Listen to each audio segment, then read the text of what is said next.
Hello my dear students, Gayatri Vidya Mandir उच्च माध्यमिक विद्यालय सांचौर जिला जालौर की ऑनलाइन क्लासेस में आप सभी का एक बार फिर से स्वागत है। प्रिय विद्यार्थियों, मैं अनिल कुमार सोनी, कक्षा 9, विषय गणित, अध्याय 9, समांतर चतुर्भुजों एवं त्रिभुजों का क्षेत्रफल, प्रश्न 9.2 का सवाल नंबर 5 और 6 आज आपको हल कराऊंगा। विद्यार्थियों, इसके पहले मैंने आपको 4 सवाल हल करा दिए हैं और आज प्रश्न 9.2 का सवाल नंबर 5 की शुरुआत करने से पहले मैं एक बार आपको फिर कहना चाहूंगा कि यदि आपने हमारे इस YouTube चैनल को अभी तक सब्सक्राइब नहीं किया है तो सब्सक्राइब जरूर करें, वीडियो को लाइक व शेयर कीजिए। तो बच्चों, अब हम आज की प्रश्न 9.2 की शुरुआत कर रहे हैं क्वेश्चन नंबर 5 से। देखो बच्चों, इसमें क्या दिया हुआ है। आकृति में PQRS व ABRS समांतर चतुर्भुज है। हमारे पास एक आकृति है, इसमें PQRS यानी यहां से लेकर ये एक समांतर चतुर्भुज है। इसी प्रकार ABRS यहां से लेके यहां तक ये दूसरा समांतर चतुर्भुज और दिया हुआ है, राइट। तो PQRS व ABRS समांतर चतुर्भुज है। X भुजा BR पर स्थित कोई बिंदु है। देखो बच्चों, ये BR हमारी भुजा है। समांतर चतुर्भुज किसकी? ABRS की भुजा कौन सी है? BR। इस पर बिंदु X स्थित है। X को A और X को S और एक को S से मिलाया गया है। अब हमें इसमें 2 सवाल को प्रूव करना है। 2 सवाल हमको सिद्ध करना है बच्चों। नंबर 1, एरिया ऑफ PQRS बराबर एरिया ऑफ ABRS। इसका मतलब है समांतर चतुर्भुज PQRS का क्षेत्रफल समांतर चतुर्भुज ABRS के क्षेत्रफल के बराबर हो, ये हमको प्रूव करना है।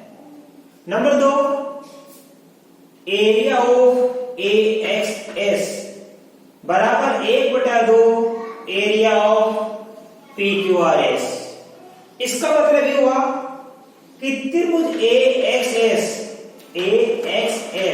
यहां से लेके आना, इसका क्षेत्रफल समांतर चतुर्भुज PQRS के क्षेत्रफल का आधा होना चाहिए। PQRS का आधा होना चाहिए। तो देखो बच्चों, कैसे करेंगे, ध्यान देना। सबसे पहले नंबर 1 को हल करेंगे। नंबर 1 में हमें क्या प्रूव करना है?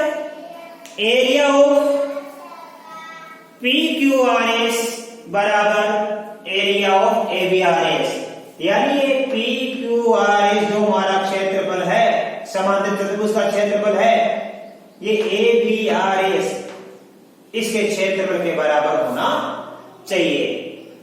तो देखो बच्चों, अध्ययन करो। PQRS इसका आधार कौन सा है? SR। कौन से आधार पर है ये?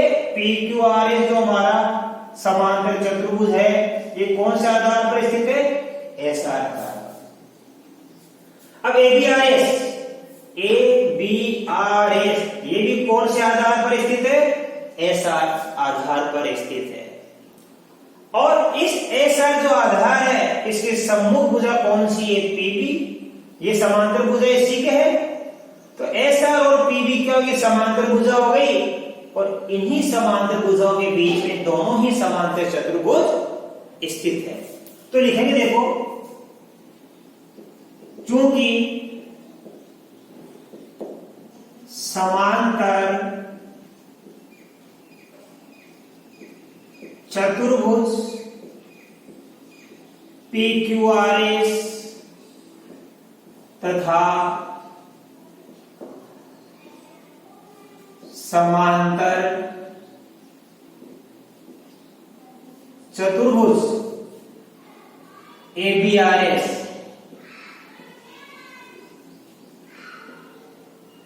ये दोनों PQRS और ABRS समांतर चतुर्भुज एक ही आधार, एक ही आधार कौन सा? SR, इसका नाम लिखता हूं मैं SR, तथा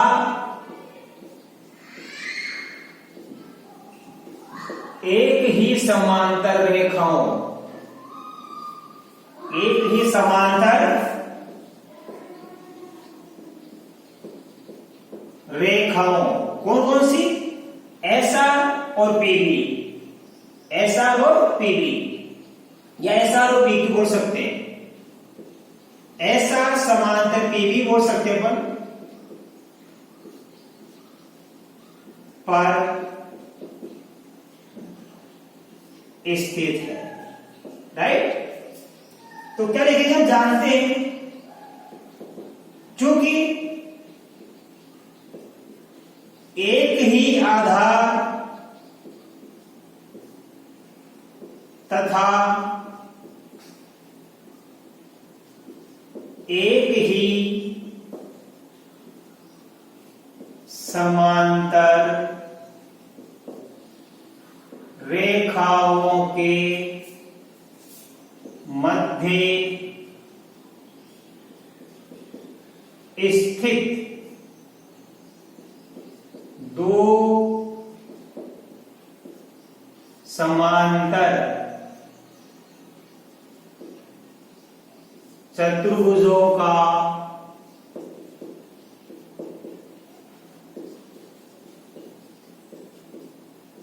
क्षेत्रफल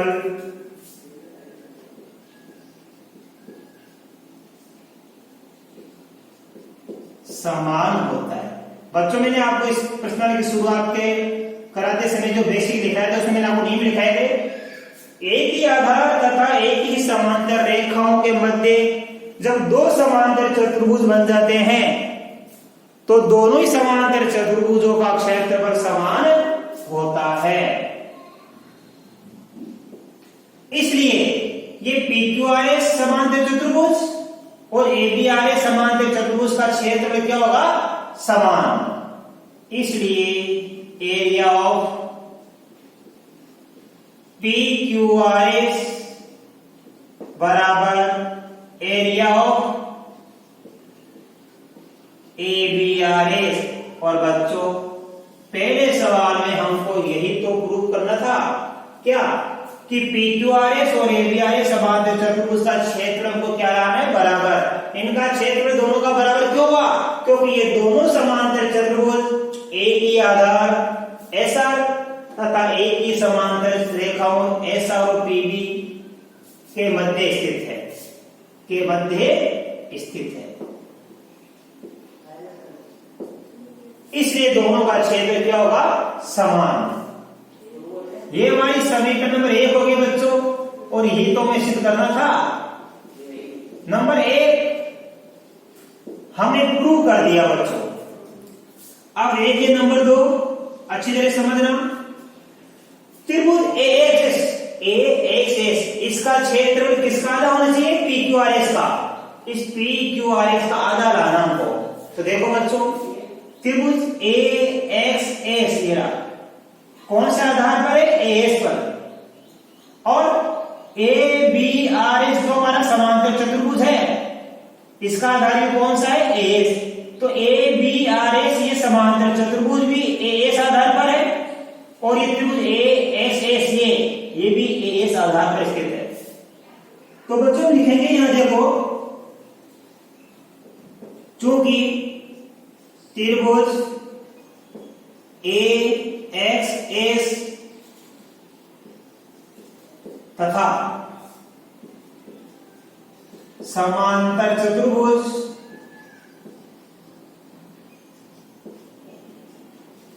ABRS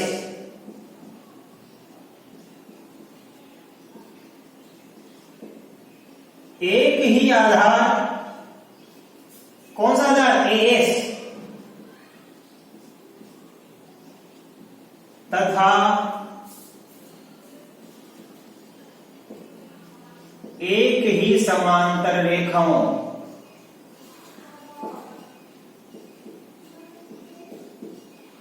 कौन कौन सी, एएस और बीआर,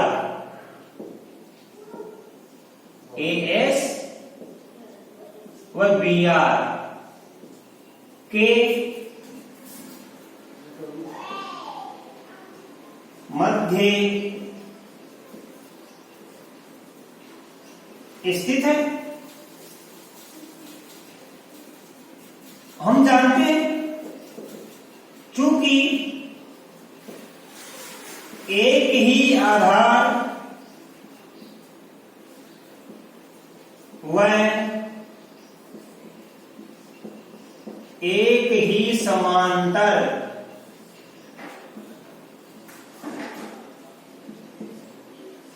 रेखाओं के मध्य स्थित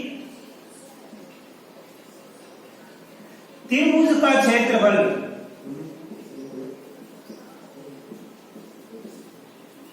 समांतर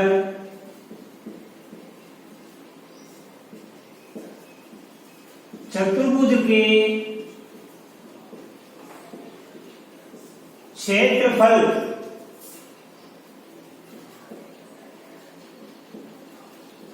का आधा होता है। आपको पता रखा है जब एक ही आधार और एक समांतर रेखा के मध्य त्रिभुज और समांतर चतुर्भुज दोनों बनते हैं तो त्रिभुज का क्षेत्रफल समांतर चतुर्भुज के क्षेत्रफल का आधा होता है। इसलिए इस त्रिभुज का क्षेत्रफल एरिया ऑफ AXS बराबर समांतर चतुर्भुज का आधा होगा 1/2 एरिया ऑफ ABRS। अब ये समीकरण नंबर क्या हो गई हमारे पास में 2 हो गई बच्चों। अब देखो एक में ये ABRS किसके बराबर है, PQRS है, और 2 में ध्यान देना इस ABRS की जगह हम क्या रख देंगे, PQRS, क्योंकि ABRS और PQRS दोनों बराबर है। इसलिए समीकरण 1 व 2 से देखो बच्चों ये एरिया ऑफ AXS लिख दिया अपन ने 1/2 एरिया ऑफ। अब ABRS किसके बराबर है, एक में सभी में एक में ABRS PQRS के बराबर है तो ABRS की जगह में क्या लिख दूंगा, PQRS। देखो बच्चों ये तो हमको सिद्ध करना था, एरिया ऑफ त्रिभुज AXS बराबर 1/2 एरिया ऑफ समांतर चतुर्भुज PQRS। तो ये त्रिभुज AXS का क्षेत्रफल समांतर चतुर्भुज PQRS के क्षेत्रफल का आधा हो गया।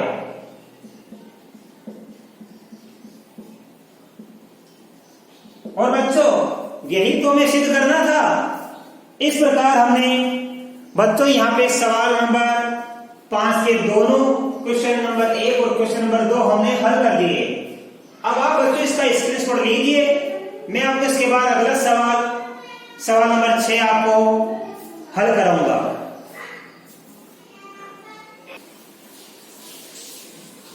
अब देखिए बच्चों क्वेश्चन नंबर 6 इसमें लिखा है एक किसान के पास समांतर चतुर्भुज PQRS के रूप का एक खेत था। PQRS के रूप का एक समांतर चतुर्भुज का ये क्या है, किसान के पास में एक खेत है।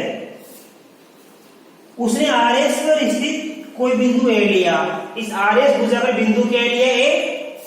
अब A बिंदु को P और Q से मिला दिया, A बिंदु को P और Q से मिला दिया तो ये त्रिभुज बन गया।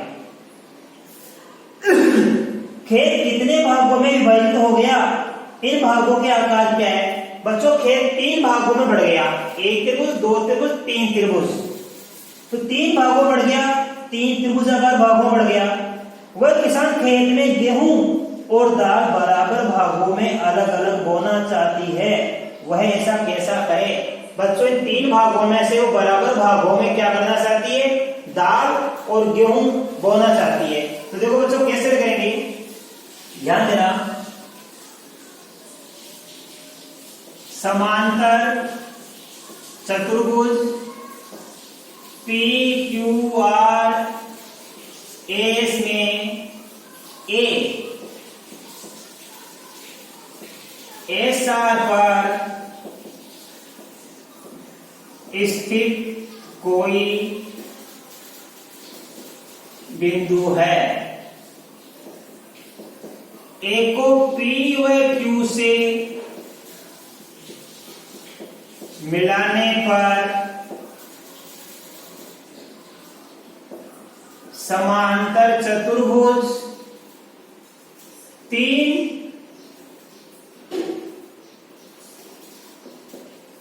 त्रिभुजों, कौन कौन सा है, तो त्रिभुज एपीएस, त्रिभुज को देखो एक तो एपीएस हो गया, दूसरा कौन सा हो गया एक्यूआर, वह त्रिभुज एपीआर एपीक्यू में विभाजित होता है। जवाब आ गया पहला। अब देखो बच्चों ध्यान से, चूंकि त्रिभुज एपीक्यू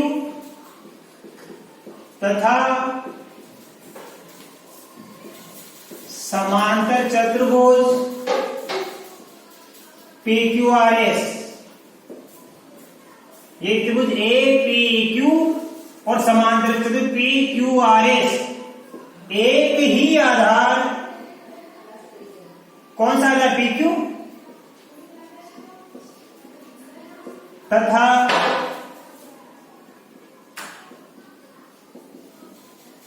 एक ही समांतर रेखाओं,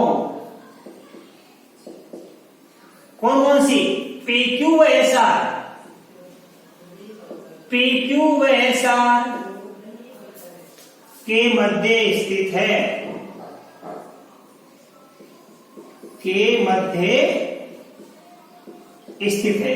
बच्चों त्रिभुज APQ और समांतर चतुर्भुज PQRS एक ही आधार और एक ही समांतर रेखाओं के मध्य स्थित है, ऐसे समझ में।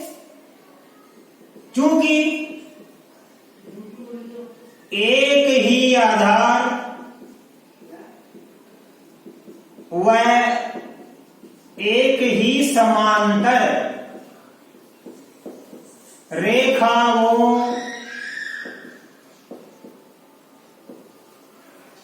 के मध्य स्थित त्रिभुज का क्षेत्रफल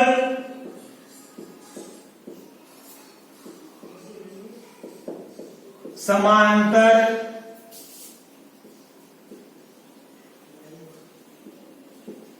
चतुर्भुज के क्षेत्रफल का आधा होता है। यह आपको नियम बता रखा है मैंने, राइट। इसलिए क्या प्राप्त हो जाएगा, इसलिए इस त्रिभुज का क्षेत्रफल एरिया ऑफ एपीक्यू बराबर होगा एरिया ऑफ 1/2 PQRS। ये हमारे समीकरण नंबर क्या होगी बच्चों, ए। हमने ज्ञात कर लिया एपीक्यू त्रिभुज का क्षेत्रफल समांतर चतुर्भुज PQRS के क्षेत्रफल का क्या होगा, आधा होगा। इसलिए देखो बच्चों इन तीनों त्रिभुजों को जोड़ दीजिए आप, ध्यान देना। Area of APS plus area of ये क्या है एक्यूआर प्लस एरिया ऑफ एपीक्यू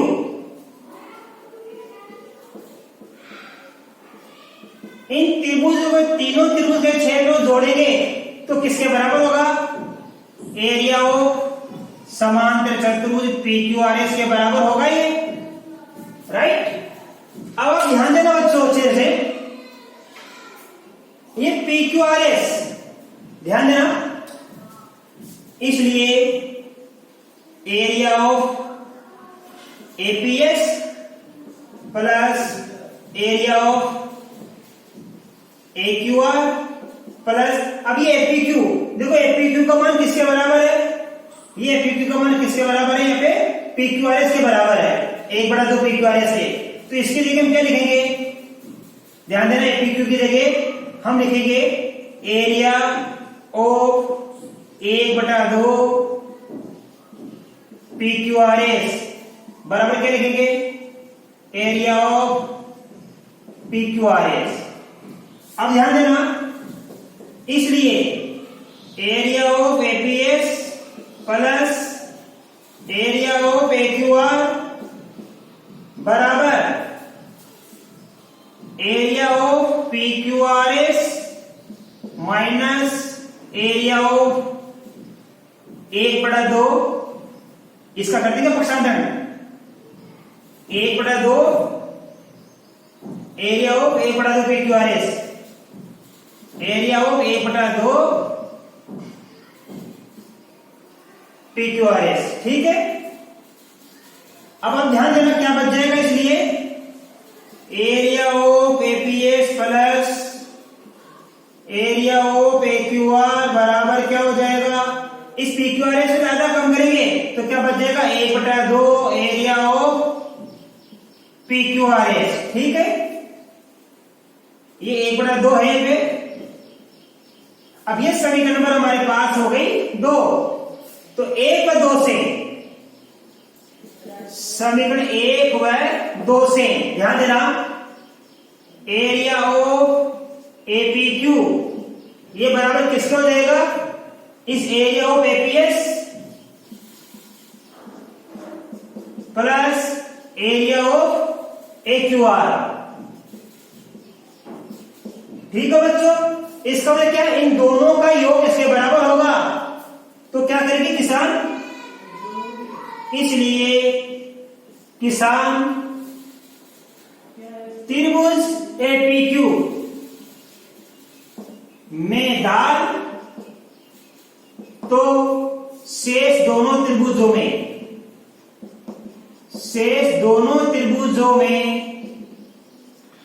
गेहूं बोएगी, अथवा गेहूं तो शेष